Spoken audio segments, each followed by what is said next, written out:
Kurara kwakanaka ero.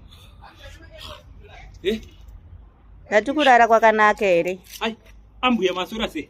Taswera maswerawo. Masura. I hear my stomach since morning. Ko kutaura neshona zvinei. I hear my stomach. Muri kurwadza kubva makuseni ambuya.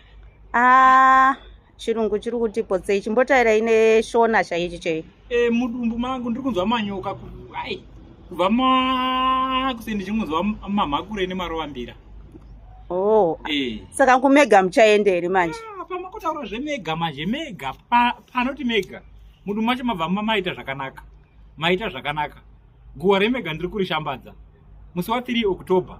Musasarira ambuya. Ndandiri kuda kutouya kumba kwenyu inyaya kuti mudumbu mangu ndo mama zomwe ndigwadza chete. Ndandiri kuda kutouya kumba kwenyu.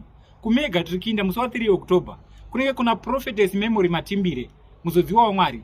Aiwa uko handisari kunde kune dzikinuro yese zvese zviri kunetsa. Uko zvinondopera.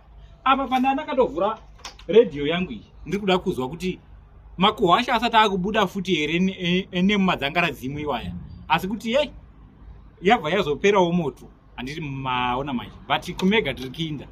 Kunenge kune vaimbi vakasiyana siyana.